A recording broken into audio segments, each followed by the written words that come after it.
Starting the recording. And here we are. Welcome to the first meeting in 2025 of the ClusterAPI working group Node Bootstrapping. We're part of ClusterAPI, which is part of the CNCF. So we adhere to the CNCF code of conduct. Please be friendly to each other. We're pretty small round, so I don't think it's necessary to use the raise hands feature. But still don't talk over to each other. At the beginning of each of those meetings, we do a little bit of housekeeping, which is in the agenda. I will put the agenda in the chat, and then we can all have a look. It's not much to do. It's two very straightforward and basic items. I had a to-do of cancel the meeting of January 3rd because of the vacation period, which I did. And then Johanna and Matt wanted to drive a spike into separating ignition and cloud init. That's tracked in our proposals and tracks, track 2. And I believe that will be the focus of today's meeting. Without further ado, Johanna, what's our status? Yeah, so I started looking into separating cloud init from ignition by adding an under the hood provisioner abstraction. So no API changes, we're talking just a Go interface. That is more or less done. However, so on my feature branch, the interface is defined and it is used by the controller, the kubeadm config controller, but we can't yet separate ignition from cloud init because the ignition implementation of the provisioner needs its own data. So far it has been based completely on cloud init, which means that before the separation, we would have cloud init structs being used as arguments to the code that eventually generates an ignition formatted blob. So it's not a problem for me to just define a new struct for ignition config. The problem is that needs eventually to come from the API, so from the CRD, because the user needs to specify a lot of these values. So I basically, rather than defining the input format now and then trying to figure out how to do things at the API, I jumped to the API part and started looking at the existing CRD, which is called kubeadm config, to try to see which common fields there we're going to reuse in the ignition flavored kubeadm config, which is going to be named most likely kubeadm config ignition, right? Because if we just add a new CRD and name it kubeadm config ignition, then immediately we have a whole bunch of common fields that we basically need to copy paste from the cloud init flavored kubeadm config, the existing one. Namely cluster configuration, join configuration, init configuration, and all the subfields underneath. So what I thought we should do, and I'd love some feedback to see if that makes sense, is basically move all the common fields to a new Go struct that we are going to embed in the existing kubeadm config.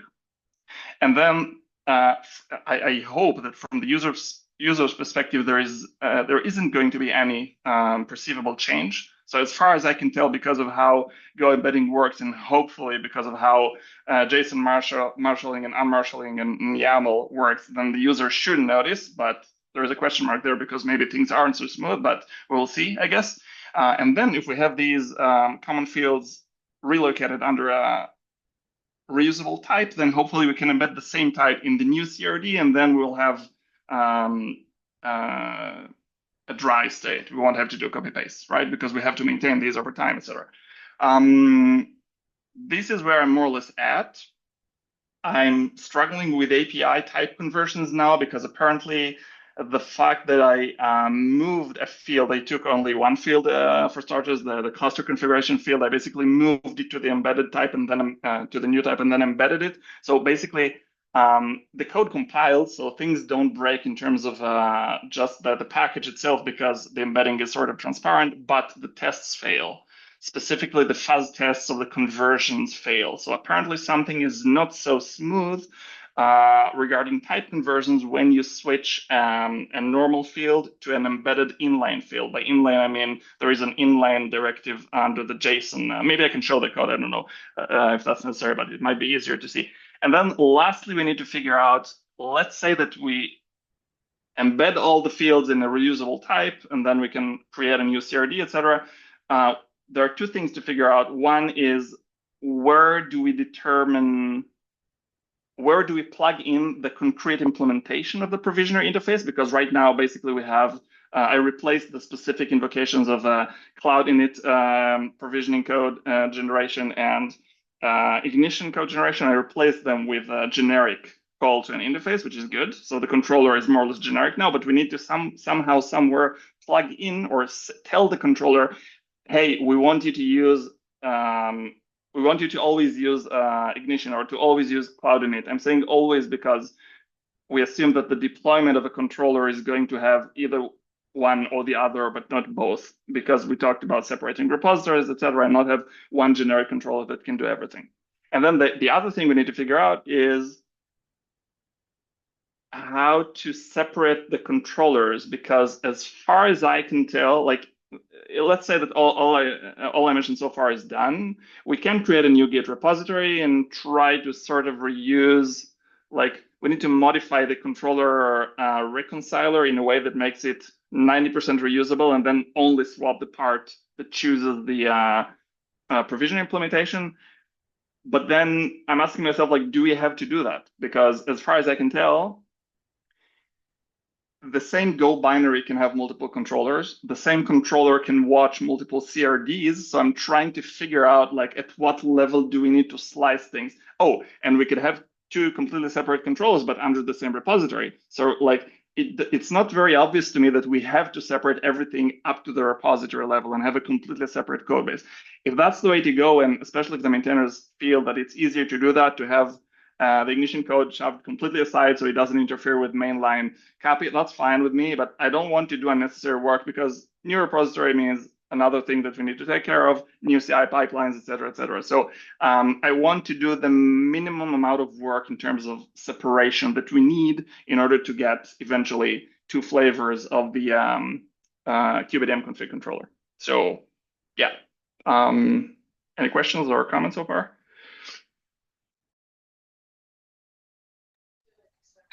I have one question. And sorry if you guys already talked about this in a prior meeting. Is your goal here just to separate those two implementations for the provisioning configuration, however you want to call it, that we right now have into one single controller? Or is the idea to build a generic kubeadm controller library that can be used for any potentially any bootstrapping or any provisioning configuration format? Like, are you trying to separate those two, or are you trying to build a library that can be used for anything and it will also allow you to separate them? So if by library you mean a kubeadm specific library, so the bootstrapper is still going to be kubeadm across the board, but the provisioning is going to be flexible, yes. So that if that's the answer, then it's number two, your second option. Because the thing is that right now the one controller, the one kubeadm config controller that we have supports Cloud Init, which was the default, and then there is an experimental feature flag that if you toggle, it also supports Ignition, so that works. But the Ignition part of the API hasn't been really well designed, well thought about. This was sort of an initial thing, and the maintainers initially said, all right, let's merge it this way, keep it behind the feature toggle and refactor and do things properly later on. So now is later on, basically. And now we're trying to do things properly because there is a lot of reluctance, and understandable reluctance on behalf of the maintainers, to sort of just bump Ignition to GA as it is and suffer from all the problems that we've already discussed. I mean, maybe we can reiterate them if that's necessary, but it's very hard to evolve the provisioners that are currently supported in an independent sort of orthogonal way. Plus, if we're going to add more provisioners and or more bootstrappers, then the whole thing is going to become a mess. So initially, what I thought we want to do is to have a complete separation of the two concerns, provisioning and bootstrapping. However, that requires breaking the API because we have one big type called kubeadm config, one big CRD that contains both provisioning related fields and bootstrap related fields. So no matter what we do under the hood, as long as we don't break the CRD, at least in two, maybe in three, I'm not sure, we're not going to be able to completely isolate the provisioning part under its own contract. By contract, I mean under its own CRD, basically, with a complete new set of controllers. So that would be ideal. And in retrospect, like if we were to start designing Cluster API from scratch, and I think even Fabrizio and maybe other maintainers agreed that that would have been ideal, but we're not there. We don't want to break things for the user. So we're trying to make provisioners, all the provisioners we have right now and maybe future ones, maintainable at this point without making backward incompatible changes. So it's fine to add a new CRD. That's what we're aiming at right now. We want to reuse nearly all of the kubeadm config controller logic. There is a huge reconcile loop there that we're not going to copy paste and maintain separately. We have to refactor the code to make that part reusable. I don't know exactly how. If it's two separate controllers in two separate repos, somehow we need to reuse things there. Hopefully without breaking the kube builder files directory structure, because I guess the project was generated by kube builder. So yeah, these are things that we need to figure out. But at the very least, it was clear to me from the beginning that we will need to have some sort of under the hood abstraction for a provisioner thing, and that thing could be Cloud Init, could be Ignition, and tomorrow could be anything else. I think I've done that. I'm happy to share what the interface looks like to see if that makes sense. And yeah, this is where we're at, and we need to figure out how to continue now. Okay, got it. Thank you. That was a long answer. I hope it answered your question among the rest. It's a good answer. It did. All right. Yeah, oh, so just to let you know where I'm at, because I've been nominally helping Johannes, which really just means I've been watching him commit stuff and then trying to catch up. So I tried to get the branch running yesterday and see if I could provision some stuff or see what happened, just so I could get deeper into the code. And I kind of went down a rabbit hole with these well-known problems we have with CapZ and stuff. So I didn't get very far, but I'm still trying to do that today. The code so far makes sense, and thanks for describing everything you've done, because now I understand kind of where we're at. And I guess my only thoughts were, if it's easier to do it all in repo, we should push for that, because there's already a precedent for having some Ignition code in there. And I know it sounds cleaner, and Fabrizio and people would be less agitated if it happened in a separate repository. But I mean, I think if that makes sense and it helps us move faster, we should push for keeping it in the same repository. But that might slow us down. I actually don't know. Yeah, that was the only thing I could think of right then. Regarding, thanks by the way for looking at my code. That's really helpful. That's the main thing I need right now, actually. Regarding testing, I actually went into my own rabbit hole there, and I might be able to help you out, because I initially looked at CapZ and then I encountered the what was it? Authentication problems, I think. Several problems, yeah. Basically, Microsoft has shackled our accounts for good reason. I mean, there's solid reasons behind all this, but like, if you read the CapZ documentation, it's just not going to work for you as a Microsoft employee, because we have exactly. Yeah. Sorry, I didn't mean to cut you off. Yeah. No, that's all. It's just we've been whining about it for a couple months, and we still don't have a complete solution for local development. Yeah, well, we do. So that was the good news that I'm trying to announce. So basically, what I did was I started looking at Kind, because Kind is the obvious solution for me, at least, to just run things locally. And because I modified a bunch of code, I can see that in my IDE, at least things compile, but now I want to see that things functionally work, right? Then I tried using CapD, which works great, with the only exception that we don't have an obvious way of running Flatcar inside a Docker container. What more, that even if I did successfully create a Flatcar container image to run as a node OS in CapD, Ignition is an early boot provisioner, unlike Cloud Init, that it's basically just a binary that you execute after. So from in user space, Ignition is not like that. Thilo maybe can elaborate much better than I can, but bottom line is I started looking at KubeVirt. I don't know, are you guys familiar with KubeVirt? Yeah, you said you were trying that. Oh. Yeah, not really. I did. Okay. Maybe I should go that way. Yeah, so and I spent like a day or two on that because I realized that funnily enough might be my fastest path to towards testing my code, and I got into something that works, and it even works with Tilt. So it works with our like rapid iteration workflow for core copy. So I actually got to a state where I could run both the existing flavor, so the cloud init flavor of the code using the new interface, so to see that the functionality works, and the new ignition code path with Flatcar, with Flatcar as with a custom Flatcar image, which is basically just a Docker image that contains a VM image underneath, which KubeVirt uses. So I can elaborate quickly about KubeVirt, and if that helps. I will try, since I can see that, Matt, that you've encountered similar problems, I can try to contribute. I started writing a guide. I just documented, like, traced back my steps and documented whatever I did. And I can try to contribute the KubeVirt guide as an alternative to Kind to the core copy documentation, because there are some cases, for example, the Flatcar one turns out that you cannot just rely on CapD. So at the very least, we'll have two local providers that you can run on your laptop during development. So if that helps, I can do that.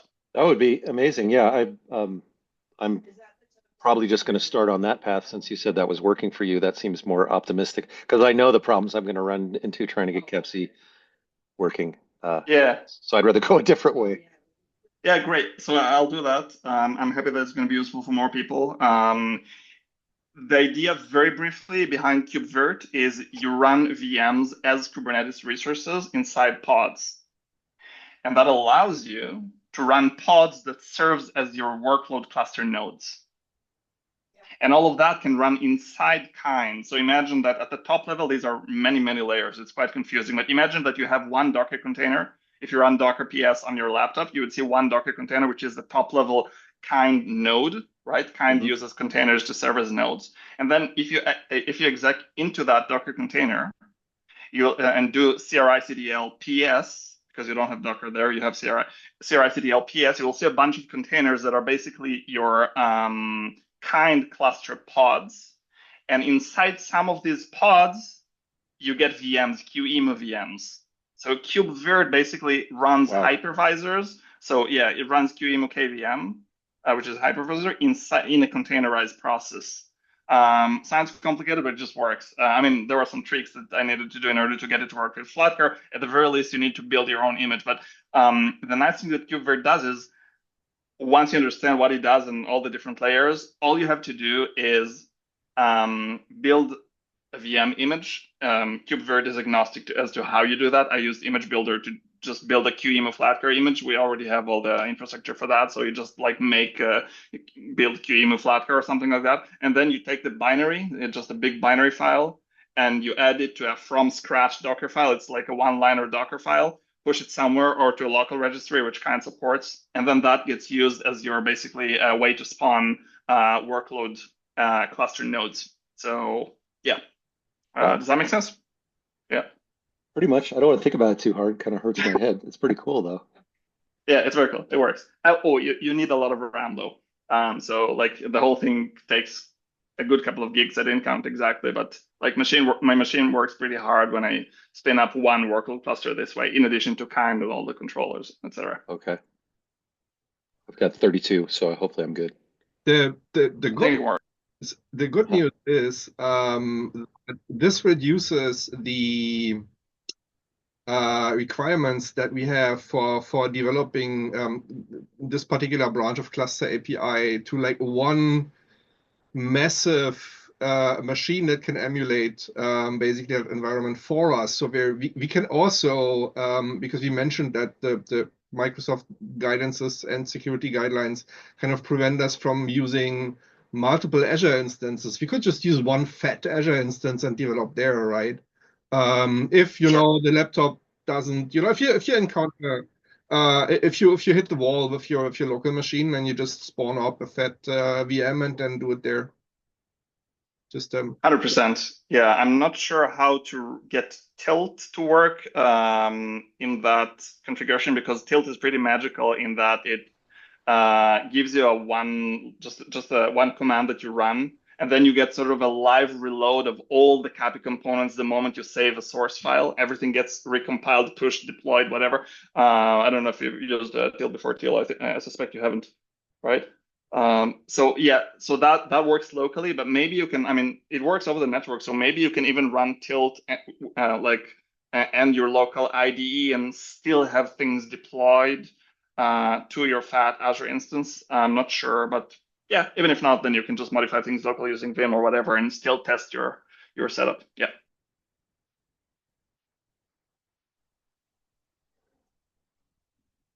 All right, so I'm definitely going to push that guide, and Matt, you can use that and at the same time validate that it works. That could be a really nice sort of side effect contribution to the copy project.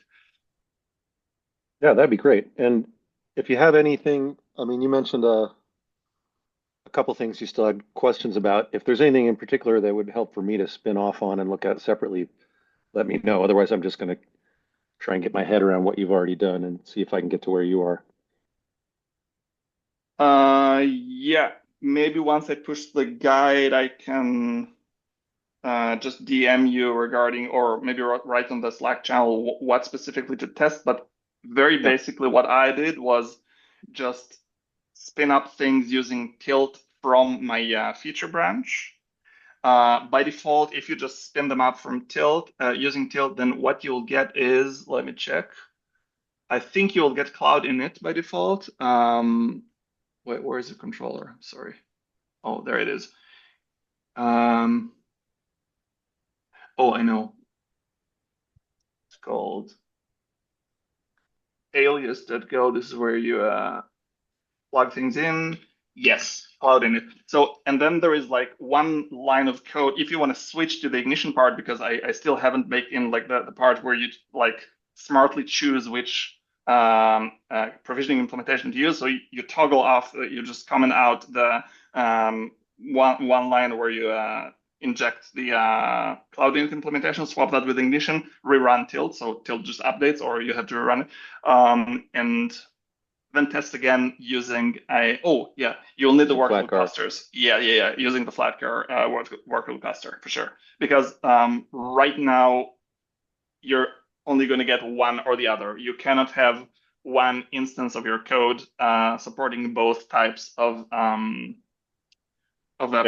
provisioners because we split. And we haven't wired things properly yet. It's not polymorphic yet. You just have some exactly. if line that, okay. Makes sense. Yeah. I mean, in the past, what happened, like the way it was sort of polymorphic is we had a CRD line called CRD field called format, and if format is ignition, then execute the ignition provisioning, otherwise execute cloud. And this is what we have. This is what we want to get rid of because we don't want to have the format field. We want to have a completely separate CRD for ignition workload clusters. That's the plan here. So we're not going to remove the field initially. I guess we have to sort of keep it backward compatible, but eventually. Oh, no, we can remove it because that's an experimental feature. I guess we just toggle off the experimental feature and start using the new CRD, I guess. And if users are relying on... Do we have to mark it deprecated if it's experimental and age it out over a couple of years? I'm not sure what the policy is, but if I understand correctly, experimental means don't rely on that. It might change, right? That's it. Yeah. I think it would be justified in just removing it, but I don't know what the community policy is. We might still have to like deprecate it and all that. We can. There's no big deal. If anybody's using relying on ignition in production, which would be nice to discover, then they can still do that and use the current version of the CRD. That's a nice thing about API versioning, right? I mean, we're not breaking anything that's already out there. Right. I have a question, and maybe this is too early to ask this, but have you guys talked about what to do with the KCP CRD? Not yet. So to elaborate, what you're referring to, Guillermo, is that the kubeadm control plane CRD not embeds, but has a field that is basically kubeadm config spec, which is the field that we're touching, right? Yes. So things compile right now because, I mean, the moment we do the Go embedding that, at least anything other than the tests works out of the box. I'm trying to fix the tests now. But Yeah, in terms of functionality, we have to think about that because let's see, the kubeadm control plane type, what is it responsible? It's responsible for managing the control plane machines, right? Which means that it in itself, the kubeadm control plane controller or reconcile loop, doesn't care about provisioning, but it does care about, have we initialized the control plane yet? How many instances are running, etc. It probably also interfaces with machines, right?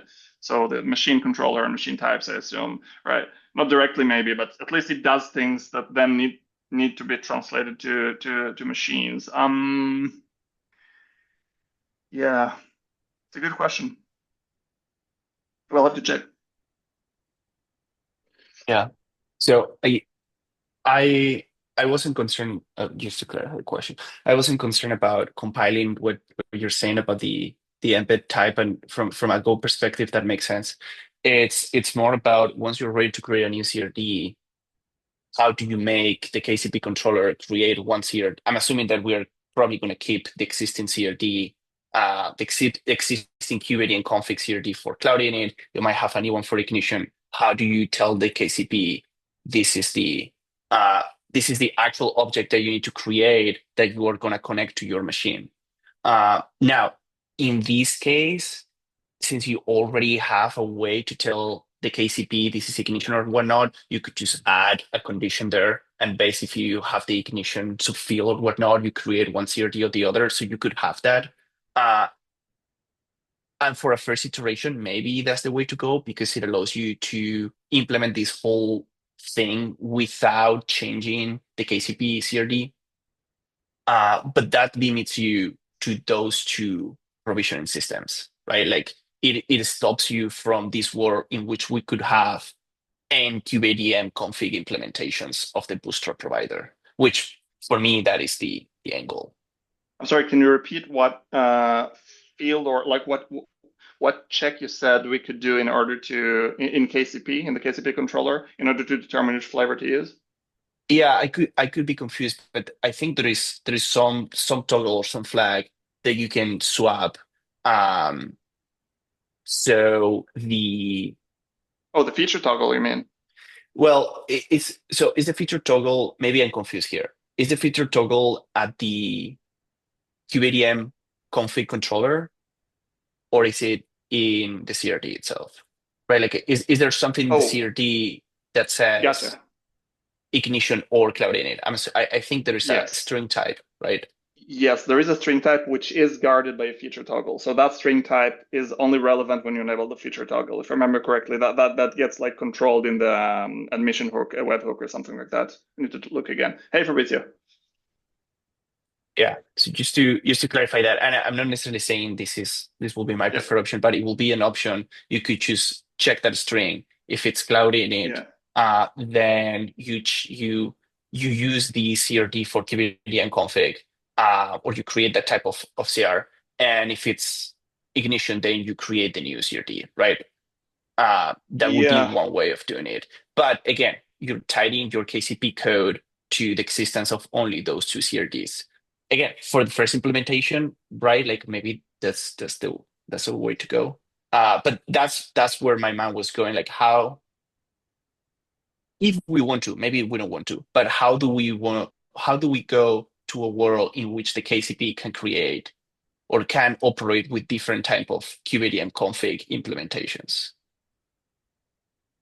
Yeah, it's a very good point, and this exactly touches what we talked about: completely separating Bootstrap from provisioning, or making sure we don't break the API. And of course, we decided not to break the API. If we could, or if we designed things from scratch, then my answer would probably be, let's use a Kubernetes object reference here, so that you can wire things at the YAML level and say, I want this type of control plane, I want that type of control plane. So wire the objects using Kubernetes references, because then it's completely orthogonal, completely flexible, and you have a well-defined contract for everything. But we're not there. Like I'm looking right now at the YAML for kubeadm control plane. We have spec, and under that we have kubeadm config spec, which is explicitly that type. So right now the KCP type and also controller, I guess, they are hardwired with cloud in it.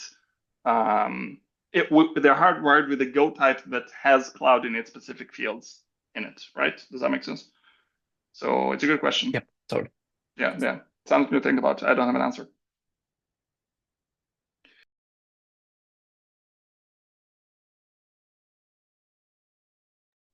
Fabrizio, did you get Guillermo's question? Maybe you have some insights here, or you weren't here from the beginning. I'm not sure I got the context of what you're discussing entirely. So, Do you want to repeat, Guillermo? Should I? Yeah. Very briefly, I was just asking Fabrizio if in the context of trying to have two different KubeADM config controller implementations, one for Cloud Init, one for Ignition, sharing an underlying shared library, or however we want to call it in this way, that opens to me the world in which we can have not only two, but an implementation with other different OS provisioning systems. And I was asking if it had already been discussed, how are we gonna allow, if we even want to do that, the KCP to operate with those and implementations of the KubeADM config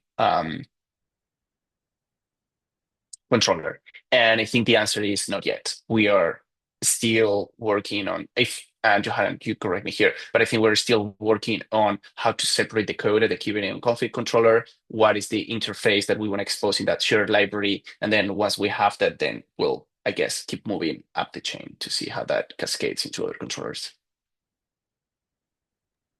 Yeah, so I have started, the answer is I have started looking at the CRDs, but only under Bootstrap. We have the Bootstrap area or end controller, and we have the KCP area, right, of the code base. And these are two separate controllers. So it's a very good point that you're bringing it up. And I guess it's also the right time to start thinking about it, because it would make sense to me to have a very nice separation under the hood and then do some backward compatible.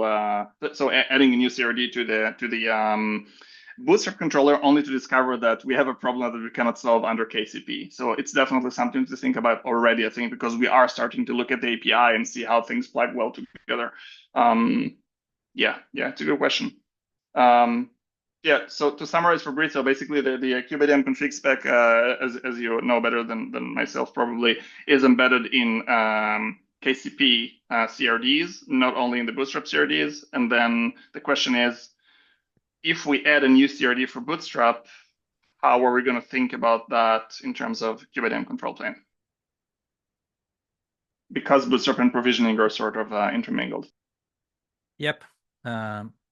Yeah, I don't know if you remember the schema that I did some time ago where we have, 95% of things. So I totally agree. This is the problem. So frankly speaking, the dividing the cloud init from Ignition is the work that less worries me. So the key point is, how can I make it possible that in an external repository, someone creates a kubemin config thingy and then reuse capbk or KCP code? Okay. And this is the fun part. So sorry, then I have a later point to discuss. I tell you so you help me to not forget. So my thinking is the following.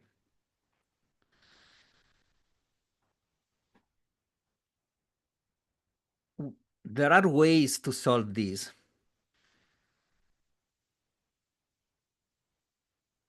So to have a controller that basically work with an API or others APIs. Okay.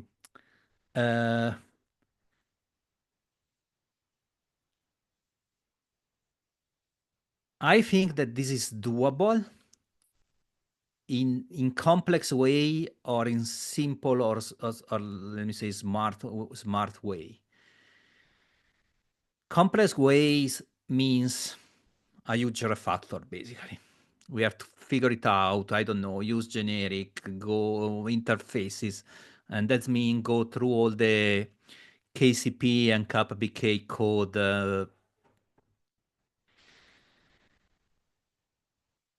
Maybe at the end, this will be the cleanest way, but the let me say, the reality of fact is that nor CapBK and KCP code base are the best one in the world.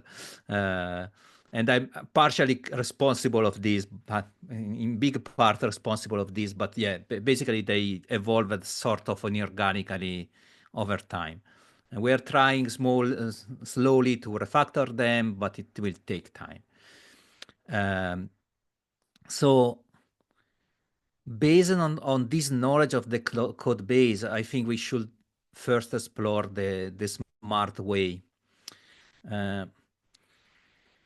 I was experimenting on something similar for another problem in CapD. An idea that something that worked in that prototype, I have not it shared yet, but so basically what I did is that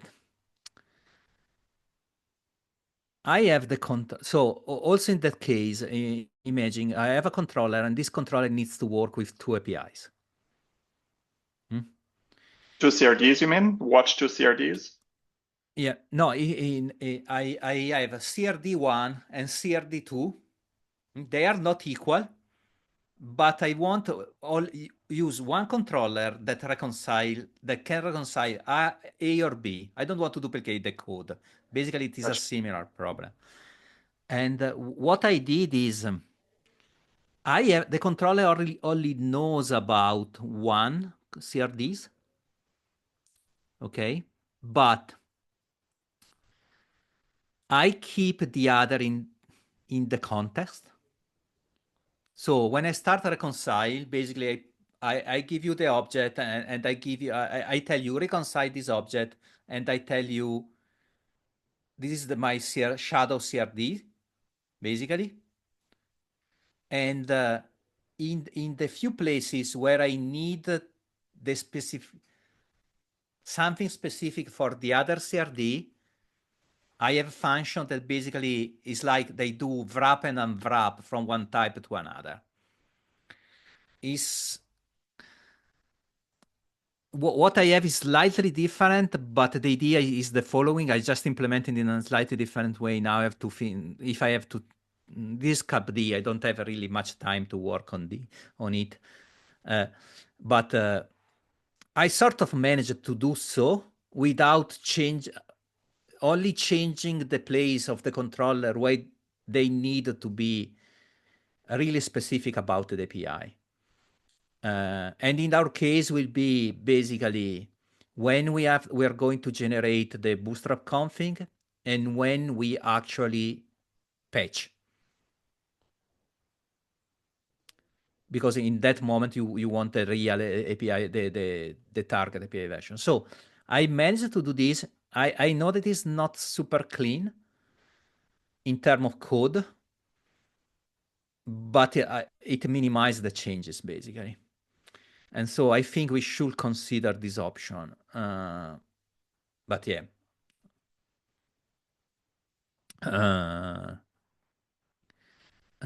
Just to put it away. And I think that this is what drives then when we get the validate, how do we decouple the other stuff. So this is what I basically have my reconcile function. Oh, let me see. No, sorry, I have another PR open and I don't want to interrupt the work I'm doing. So, but yeah, no, maybe I managed to show you. Give me a sec. So, log.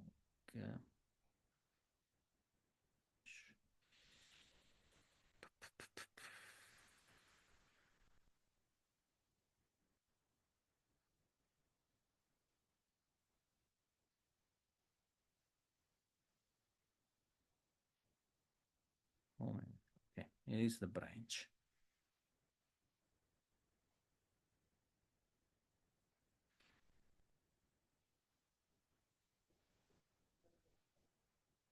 Okay, let me try to show these quickly.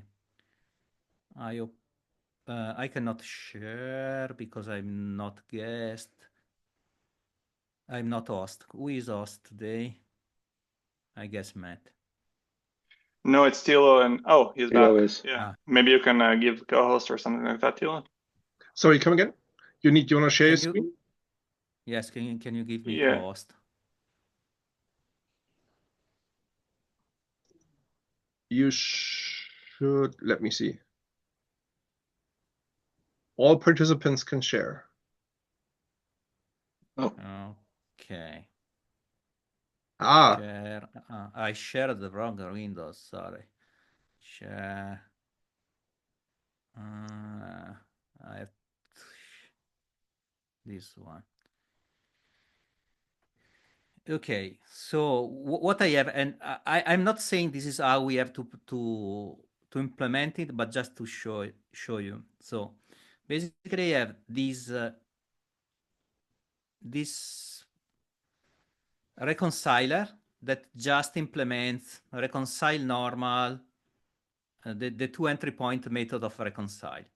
Okay, and this reconciler, as you notice, work with this type, which is dev cluster. Okay. However, I also have this Docker cluster that is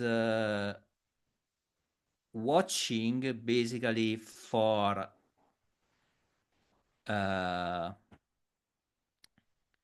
is watching for Docker clusters, so are different types, but they contain the same information for what method is controller.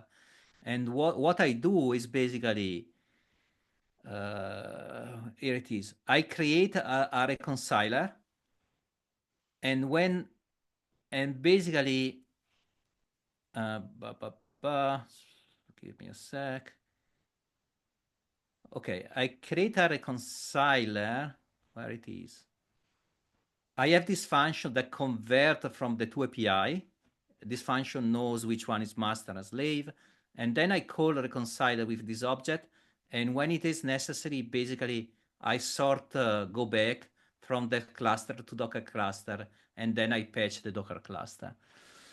So it's, I know it is a little maybe confusing, but just to say, there are ways to solve this in some tactical or smart way. And I think we should explore them because KCP code base is really complex. CapBK, you can manage it, but KCP is a lot to digest. Yeah, just to say. And I think that once we solve or we have a good understanding for this one, I think that will be the turning point. This will tell us, okay, we can go. These are actually an idea that we can make it work, and this will be the moment. And then so I go back to the other question. So this will be the moment where we have to engage with the rest of the community, with the other maintainer to check if our idea is sound to everyone. Because what we are discussing here is basically brainstorming between us. Yeah, sure. My only question here, and this is a general question, Fabrizio, but I think it applies here perfectly. Like, at what point do we say? Because let me start over. I think we can always say, let's solve the problem with the least number of changes and try to minimize the amount of work on whatever we're working on. And that applies. Like that's a good approach in general, I think. But my question is, at what point do we say we want to stop accumulating technical debt and invest, like take the time to do things in a way that you would say you, Fabrizio, would say is good and clean and proper. And because my worry is, and you have more experience than, around this as a maintainer, of course, but my worry is, aren't we kicking a stone down the road here? Because you already said the code base isn't in the best possible shape, right?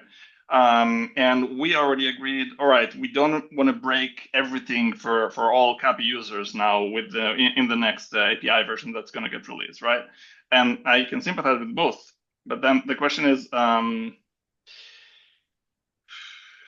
we getting, by we, I mean, let's say maintainers, aren't we putting the maintainers in a place where we keep adding smart solutions with minimal amount of work whenever we need to do something around the API, and get the code base into, like, keep digging ourselves a bigger hole where eventually the code base will just stop being maintainable, and then you will inevitably reach the huge refactor, which will be even more painful. And then you will, of course, will have to break things for the users. So that's like my question. Like, aren't we getting gradually, stepwise, closer to that place and getting the code base gradually in even a worse shape? What do you think? I think that's a great question. So the point is,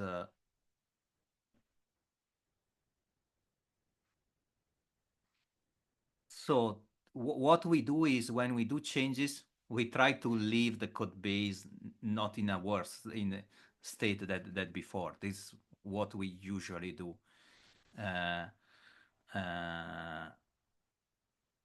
In this case, I'm not saying that we have to leave the code base in usually do in a worse state. I'm just saying, if you go for a bigger factor,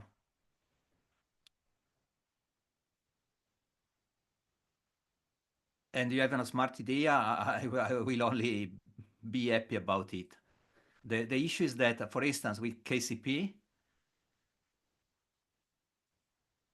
it is difficult. Just validating KCP, even if we have a shit ton of end-to-end tests, unit tests. No, unit tests, not so many. End-to-end tests, we have a lot. Is not easy. So what we are doing with KCP, KPK, honestly, is a code base that we are not changing much. So we don't have opportunity to do refactor. KCP a little bit more. And we are doing those refactor to improve when we improve observability, stuff like that. The point is, we try to, to bite the elephant one small bite at a time. So it really depends. If you are proposing a huge bite, or to basically tear down the entire elephant, yeah, put yourself in the shoes of someone else that removed is reviewing this PR, that has scar on the back due to troubleshooting KCP issues in the last 3 years. So you should expect people being really careful, and those reviews taking their time, asking you to implement end-to-end test, etc., etc. If you go for a small thing, you can get back, and then you can figure it out a path to get to a better state incrementally. I think it will be appreciated. I don't know if I'm explaining. So it is just, we are really very careful in KCP because it breaks. It took us, I think, 1 year after we released the first version to get it in a good shape. And it was really, not fun. Yeah, that's very good feedback, and that's like context that you as a maintainer have that I simply don't as a sort of occasional contributor. Yeah, for sure. Look, I really think we should look into this sort of trick of handling. I wrote in the notes, like, trick of handling 2 CRDs in one controller. I actually started thinking about that. Like, I had just the same thought regarding the Bootstrap controller, because I was like, oh, we're going to have 2 CRDs now, one for Cloud Init, one for Ignition, right? Do we really need to clone the controller, basically? Like, I don't know, maybe it's possible to watch the CRD. So yeah, I think we should look into that for the KCP. Maybe one more radical question, which takes us back to the to the original proposal, I'm just wondering, and maybe the answer is a resounding no, but I'm wondering if we did take the time, and I'm not saying we should, but if we did take the time to completely isolate the provisioning part into its own like contract with provisioning only CRDs. So let's say that we don't have one big type. Ideally, we don't have one big type that contains cluster configuration, joint configuration, init configuration, and then like disk partitioning, whatever. If the two were separate, would we need to even touch the KCP controller? Because I'm thinking the only reason KCP is even involved, right? And correct me if I'm wrong, it's because we have kubeadm config spec, which we are modifying with fields completely irrelevant to KCP, right? Because we're not even, if I understand correctly, we're not even modifying anything with the control plane logic or all of that, like all the tricky KCP logic. We just care about serialization of ignition or cloud init. Like, why is KCP even in the loop? That's like the question that I'm trying to figure out. Yeah, I think so. The point is KCP and kubeadmin are strictly connected. So basically KCP works and make assumption based on how kubeadmin works. So KCP and KPK are like twins. You cannot use one without the other. Siamese twins. Yeah, go ahead. Exactly. And so it is true that probably KCP is not doing much. No, it is not true. KCP in some places is looking at cluster configuration and init configuration. For instance, when KCP determines if a machine is different from another, it looks at the cluster and Bootstrap configuration. And probably but these were not.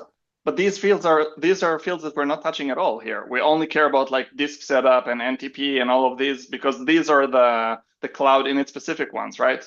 Yeah, we're yes going to and no. completely reuse. Okay, yeah. Yes and no, because KCP has to decide, is my control plane up to date with the desired state? And also the cloud the cluster configuration is desired state at one point. So there is some complex, there is some, what is not relevant for KCP is how these that get translated into a cloud init script or provisioning script. Exactly. But the configuration of the control plane nodes is relevant for KCP. For example, the number of replicas, yeah, for sure. If that's what you mean by configuration, yeah. No, not only. Also the configuration is also the configuration itself. If you add a flag to the API server in the cloud configuration. Oh yeah, sure. KCP has to roll out machines.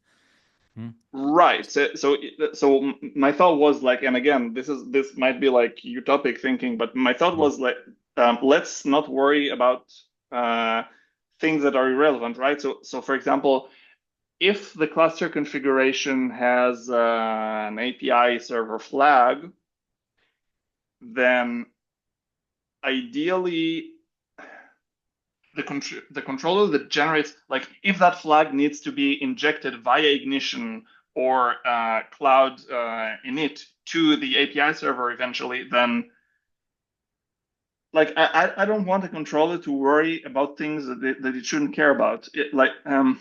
I don't know if I'm not. Yeah, I guess I'm unable to explain myself properly here, but ideally the provisioning controller should get just the data that it needs to render the blob of text, store it in a secret, and forget about things, right? That's it. This is its job. And then that's the only thing that it needs to know about.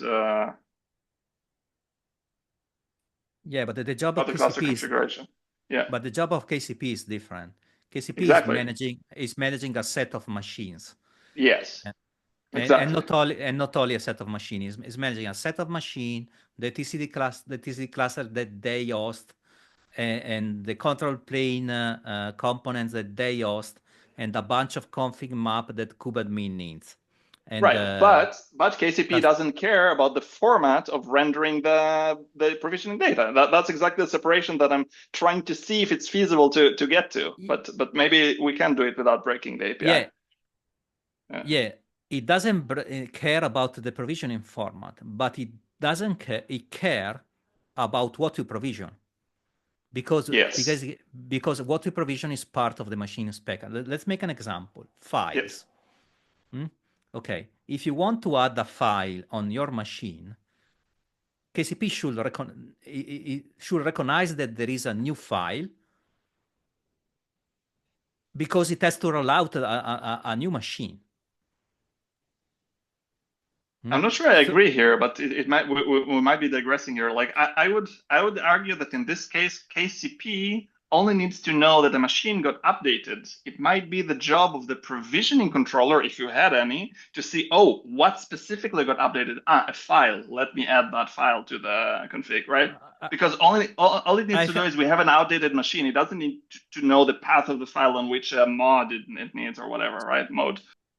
I think that's correct. So let me say, for some part of the configuration, which is basically everything not kubeadmin specific, like NTP users, like files, like I don't remember something else. Yeah, okay, whatever is cloud init and not kubeadmin, KCP just need to know that they are changed. Yeah. And this is where we have to have this our own interface wrapper, whatever, that hides the two different things. This is the only place. This is where you have to unwrap your object and use, instead of using so if we can identify these 2 or 3 places where this game happen, we can keep the controller as it is. And just yeah, a tiny bit. So when I did this exercise in CAPD, in the PR that I showed, in the experiment that I showed you, I decided to not mess up with controller runtime and set up controller, etc., etc. So what I'm sharing is the reconcile function that the controller calls. So I have two setup manager function. I set up 2 different set of watches, etc., etc. Then I have 2 different reconcile function that they call the same implementation. Yeah. Can you share a link to maybe if you have a branch, or maybe it's already merged, but like this sort of like sample code that you already have is directly relevant to what we have to face now with the give me I will try to put it in a decent shape, because there is just to give you a little bit of context, we are one of the things, one of the places where we are struggling is that we have a couple of development providers. 2 of them are in Tree, which are the memory provider and CAPD, and the other is the kubemark provider. And KubeVirt, or you don't treat it as development? Yeah. No, it's not a development. KubeVirt is a real provider.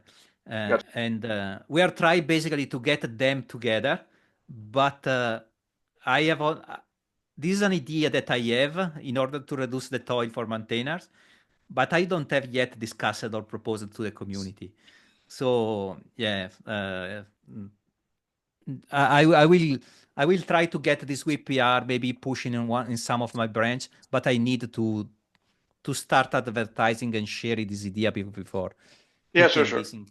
No rush at all. I don't want to rush your other work. I just thought that you might have thought already and might have some solutions to the very same problem we're thinking about right now. So might as well share. Yeah, that's okay.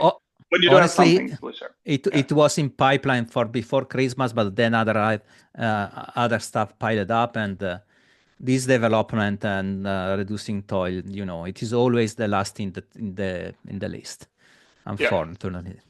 All right, I need to drop soon, but you weren't here before Fabrizio, so just a quick mention that I took the time to write down like 90% of a guide for testing core copy changes with Tilt using KubeVirt rather than CapD. The reason I needed to do that is because Ignition is early boot and it is not trivial to run Flutter inside a container, hence I cannot use CapD. But the good news is KubeVirt works, so if that makes sense, if we want that, I'm happy to contribute a guide which is sort of a kind alternative, like an alternative to the kind workflow, or might be even a tab in the same rapid development document where you can use KubeVirt if you want. Could be for Ignition, could be for anything else that cannot be containerized. So we have that now if that helps anybody. Yeah, I think that makes sense to have somewhere in our development documentation. I don't have a top of mind and a good idea what this could go, but yeah, we can figure it out. Okay, yeah, I might open a PR. I think this is like 80% the same as the kind guide. There are some steps that are specific to KubeVirt, but the rest is like the tilt stuff, and the rest is the same more or less. So I might open a PR to the rapid development document. If that doesn't make sense, then we'll switch to a separate file. All right, I need to drop, guys. I think it was a really productive discussion today. I really appreciate it. Anybody else wants to say anything, or please feel free to continue without me if there are still ongoing stuff. Thank you guys for keep this going. Thanks. I'll look out for the PRs, Johanna. All right, see ya. Have a good one. Bye, folks. See you. Bye.